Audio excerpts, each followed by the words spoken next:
And they had a close friendship, a spiritual friendship. And what they did, they had a religious order at this time. Today you would call it like a missions organization or something like that, a big order. And they called this order the Carmelites. Not Camel, but Carmel, like Mount Carmel, Carmelites. They called them back to their original contemplative focus. And they would set up a whole teaching, you can read the books of them. It's still fascinating to read today, like a whole system of teaching on the inner life only, just on tending your garden.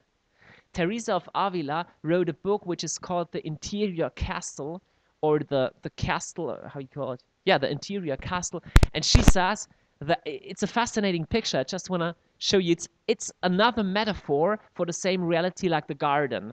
And her picture is that your soul is a castle, which is round, and it's made up of 7 mansions, or 7, how you call it, departments. Yeah, like this, 7. And she said, in the midst of your soul, in the midst of the spirit of the newborn and spirit-filled Christian, God lives.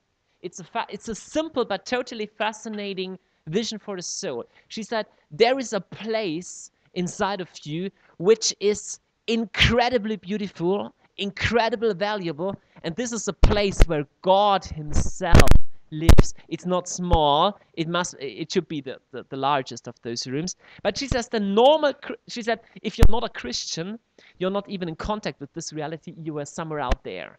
But she said, as soon as you say yes to Jesus, as soon as you really want to follow Jesus, you start to enter, to go from the first to the second dimension. So if you read her book, if I read her book today, so I can follow up to mention number 3 or so, and then it's like, oh, I think I've not been to the 4th yet. Something like that. I'm not sure in which mention I am, and I'm not sure if this structure fits to everybody, but all I want to say is like, she describes realities with God that I have no idea of.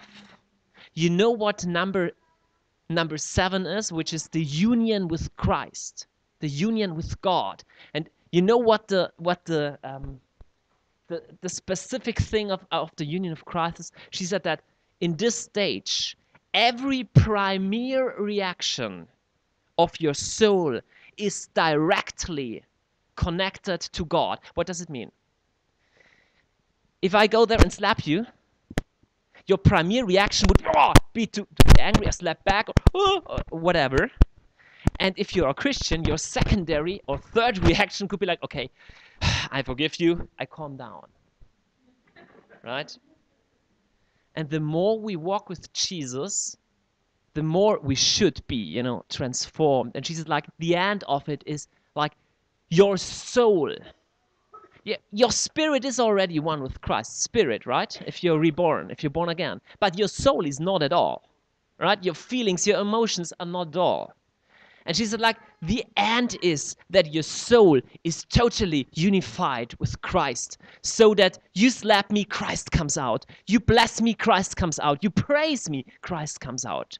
You persecute, you kill me, Christ comes out. Well, only to read it and to read her experiences with being taken up to heaven and, seeing incredible things makes you have high goals. And you start to be dissatisfied with the dwarf killers.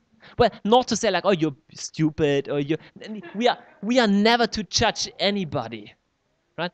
But we don't need to follow their examples either, right?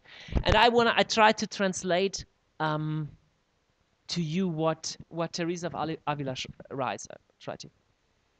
It is very important to not keep your aims or to not keep your visions too low, but to really believe God that by God's grace and our own efforts, we are really able to get there where a lot of saints have gone before us, which is to actually live holy.